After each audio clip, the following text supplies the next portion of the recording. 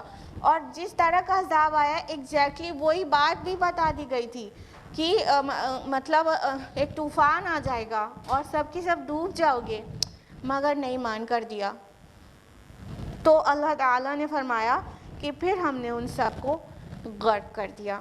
آپ سبھی کو پتہ ہے قوم نوح کے بارے میں تمام لوگوں کو پتہ ہے، نہ صرف مسلمانوں کو، جیوز کرسچنز کو، نہ صرف جیوز کرسچنز کو بلکہ پوری دنیا کو یہ بات پتہ ہے. کیونکہ نوح علیہ السلام بہت اینشنٹ پروفٹ تھے، اور اس کے بعد چاہے آسمانی کتابوں میں ایسے وہ چیز لی جائے یا ایون لوگوں کی زبان سے یہ بات ٹرانسمٹ ہوتی رہی تھی جنریشن ٹو جنریشن کہ ایک بہت بڑا طوفان آیا تھا جس میں سب کچھ ڈوب گیا تھا.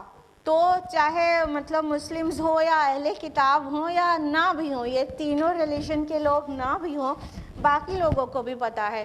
اور یہ جیولوجی اور ہمارے جو سائنس کے ڈفرینٹ برانچز ہیں وہ بھی اس بات کو کنفرم کرتی ہیں کہ ایک مڈل ایسٹ میں ایک لوکل فلڈ آیا تھا. It was a local flood. یہ مت سمجھے پوری دنیا ڈوب گئی تھی، لاجیکلی بھی فٹ نہیں ہوتا.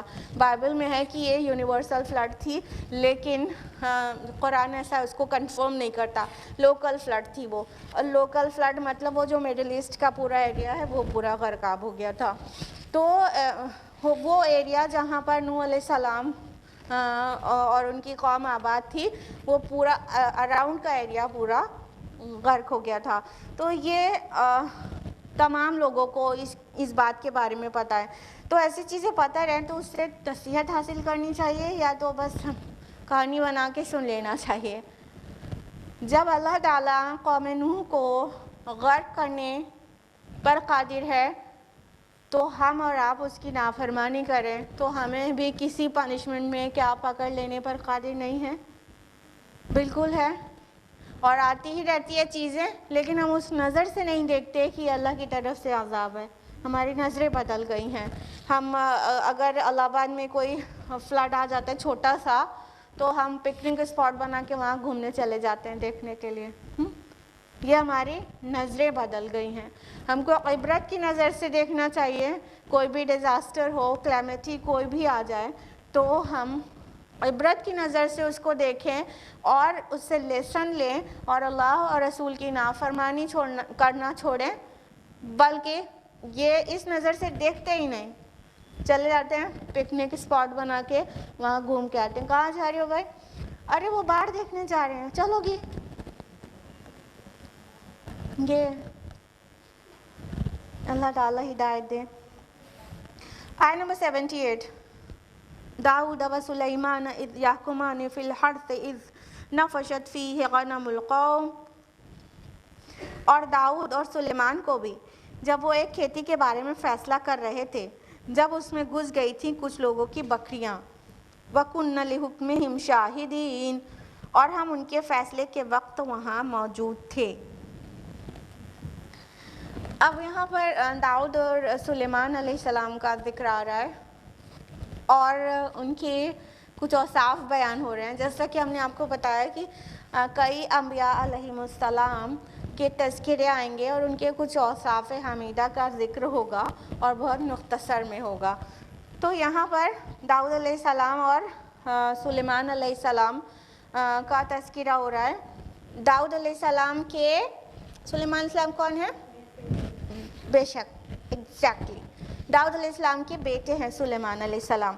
تو داؤد علیہ السلام کنگ تھے اور وہاں پر سلیمان علیہ السلام پرنس کی حیثیت سے موجود تھے اور ایک مقدمہ آ گیا۔ کون سا مقدمہ؟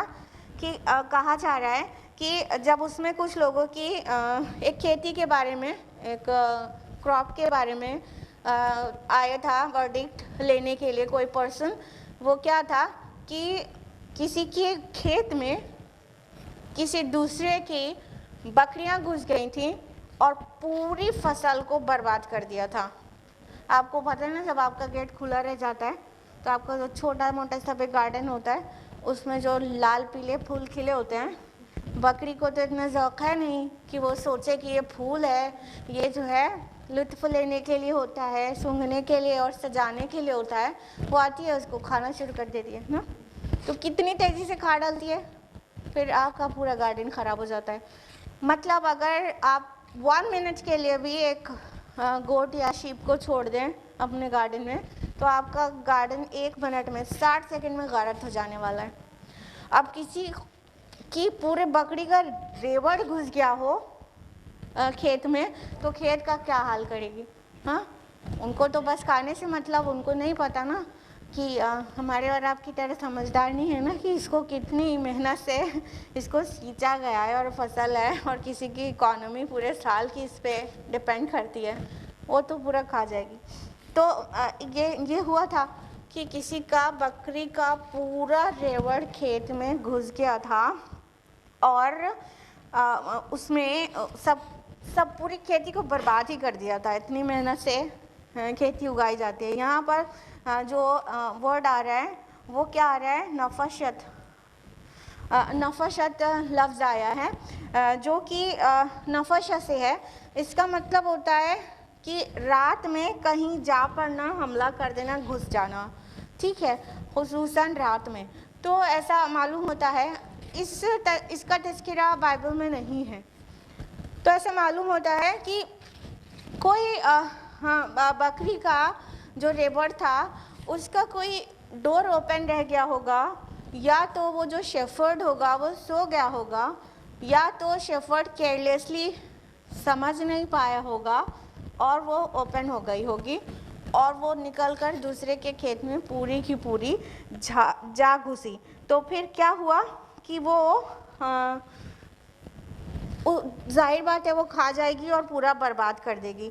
تو جس کا کھیت برباد ہوا تھا، چونکہ وہ سفر کر رہا تھا، اس کا بہت بڑا مالی نقصان ہو گیا تھا، محنت کا بھی مال کا بھی، تو وہ کنگ کے پاس، داؤد علیہ السلام کے پاس اپنا ورڈکٹ لینے آتا ہے کہ مجھے انصاف چاہیے اور میرے ساتھ یہ کچھ ہو گیا ہے، یعنی فلاں فلاں شخص کی بکریاں پوری آ کر میرے کھیت کو ڈیمیج کر گئی ہیں۔ کیونکہ جب ڈائریکٹ کلیم کیا ہوگا تو اس کو تو کنسیڈر نہیں کیا ہوگا سامنے والے نے کہ مجھے پتہ تھوڑی تھا میری بکریاں تمہارے کھیت میں چلی گئی ہیں، یہی تو کہا ہوگا۔ تو سامنے سے تو کوئی بھی اس کو ان کے نقصان کو کا کلیم جو ہے وہ بھرپائی کرنے کے لیے تیار نہیں ہوگا، تو ظاہر ہے پھر انسان حاکم کے پاس جاتا ہے فیصلہ لینے کے لیے کہ میرے ساتھ یہ ہو، یعنی کیس کر دیتا ہے۔ تو ابھی چاہے وہ کیس کرنے کا طریقہ وہ تو تھا نہیں جو ابھی ہے جوڈیشری میں، تو وہ ان کے بادشاہ کے سامنے سنوائی ہوتی ہوگی۔ تو بہرحال داؤد علیہ السلام کے سامنے وہ شخص آیا اور اپنے فیصلہ مانگنے لگا کہ ہمارے درمیان فیصلہ کر دیجئے۔ آیت نمبر 79، فَفَهَّمْنَاهَا سُلَيْمَانَ، تو ہم نے فہم عطا کر دیا اس کے فیصلے کا سلیمان کو۔ وَكُلًّا آتَيْنَا حُکْمًا وَعِلْمًا، اور ہر ایک کو ہم نے حکم اور علم عطا کیا تھا۔ وَسَخَّرْنَا مَعَ دَاوُدَ الْجِبَالَ يُسَبِّحْنَ وَالطَّيْرَ، اور ہم نے مسخر کر دیا تھا داؤد کے ساتھ پہاڑوں کو جو تسبیح کرتے تھے اور پرندوں کو بھی، وَكُنَّا فَاعِلِينَ، اور یہ سب کچھ کرنے والے ہم ہی تھے۔ جب داؤد علیہ السلام کے پاس فیصلے کے لیے کیس آیا تھا تو داؤد علیہ السلام نے جو تحقیقات کی تو پتہ چلا کہ بکری کی جو مالیت تھی وہی کھیت کا جو کراپس تھا وہ کلٹیویٹ ہوتی تو اس کی مالیت بھی آلموسٹ برابر کی تھی، ٹھیک۔ تو انہوں نے داؤد علیہ السلام نے فیصلہ یہ دیا تھا کہ یہ جو بکری والا ہے اس کی ساری بکریاں یہ جو کھیتی والا ہے اس کو دے دیا جائے، کیونکہ اس کے کراپ کا نقصان جو ہوا ہے وہ آلموسٹ سیم ہے، جتنے کی کراپ تھی اتنے ہی کی وہ شیپ تھی پورا۔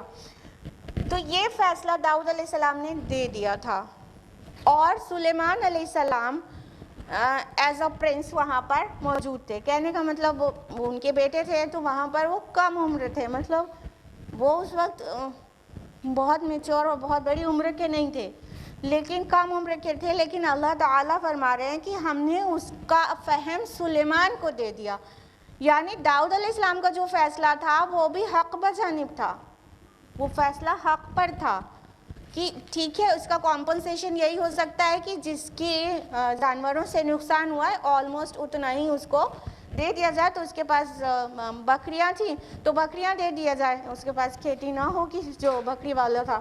تو بہرحال یہ فیصلہ انہوں نے سنا دیا تھا۔ پھر کیا ہوا کہ سلیمان علیہ السلام نے اس فیصلے کے اوپر ایک فیصلہ سنا دیا جو اس سے بہت بہتر تھا۔ سلیمان علیہ السلام کا کیا فیصلہ تھا بتائیے؟ بکریاں مطلب جو کھیت والے کے پاس ہے کہ وہ دودھ مطلب پیسہ نکالیں گے، اور جو بکریاں جن کی تھی وہ کھیت ان کو مطلب وہاں پہ کھیتی پھر سے کریں گے۔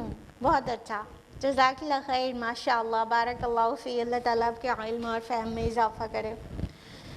سلیمان علیہ السلام نے ورڈکٹ یہ دیا کہ یہ مستقل طور پر بکری شیفرڈ سے لے کر، یا مطلب وہ بکری کے مالک سے ایکچولی اس سے لے کر کھیت والے کو دے دیا جائے، مستقل طور پر نہ ہو یا ٹیمپریرلی ہو، یعنی کہ جب تک اس کا ڈیمیج پورا نہیں ہو جاتا تب تک یہ بکریاں پوری کراپ والے کو دے دیا جائے، کھیت والے کو، اور وہ اس کے دودھ سے وول سے فائدہ اٹھاتا رہے، اور جو بکریوں کا مالک ہے وہ پھر سے کھیت میں محنت کرے اور اس کی کراپ پھر سے تیار کر کے دے جیسی تھی۔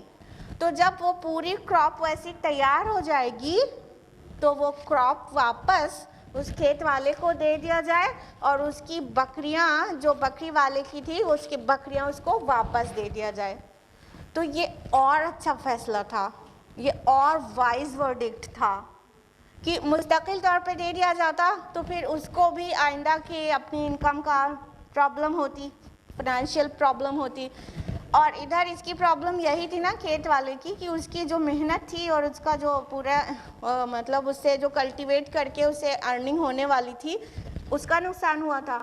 تو ٹیمپریرلی جب تک اس کو بکری کے دودھ اور وول سے فائدہ ہوتا رہا، جب تک وہ کراپ واپس تیار نہیں ہو گئی، اور کراپ تیار ہو گئی تو اب اپنا مین چیز وہاں سے تم اپنا اکانومی کو بیلنس کرو، سیل کرو کلٹیویٹ کر کے، اور وہ بکری والوں کو واپس بکری دے دی جائے گی اتنے دن کے بعد۔ تو یہ اور بہت وائز فیصلہ تھا جو کہ اللہ تعالیٰ کہہ رہے ہیں فَفَهَّمْنَاهَا سُلَيْمَانَ، جس کا فہم ہم نے سلیمان کو دے دیا۔ تو اس میں غور کرنے والی باتیں کیا کیا ہیں دیکھ لیجئے۔ پہلی بات تو یہ جو وزڈم ہے، یہ فہم ہے، جو کمپریہنشن ہے، یہ کوگنیشن ہے، کوگنیٹیو ایبلٹی، یہ اللہ کی دی ہوئی ہوتی ہے۔ ہم لوگ کیا سمجھتے ہیں، ہم بہت انٹیلیجنٹ ہیں تو ہم اپنے ہی کالر کھڑے کیے رہتے ہیں، اور تکبر تو سر چڑھ کے بولتا ہے، سر چڑھ کے۔ جس کے پاس عقل تھوڑی کم ہوتی ہے اس کو ہم خاطر میں بھی نہیں لاتے ہیں۔ تو یہ ہمارا کوگنیشن، یہ کمپریہنشن، یہ انڈرسٹینڈنگ، یہ چیزوں کو سمجھنے اور فہم کی صلاحیت یہ اللہ تعالیٰ کی عطا کردہ ہوتی ہے۔ سلیمان علیہ السلام کے متعلق اللہ تعالیٰ نے کیا کہا، فَفَهَّمْنَاهَا، ہم نے اس کو فہم دے دیا، ٹھیک ہے، یہ نہیں کہا وہ اتنا سمجھدار تھا۔ تو جب سلیمان علیہ السلام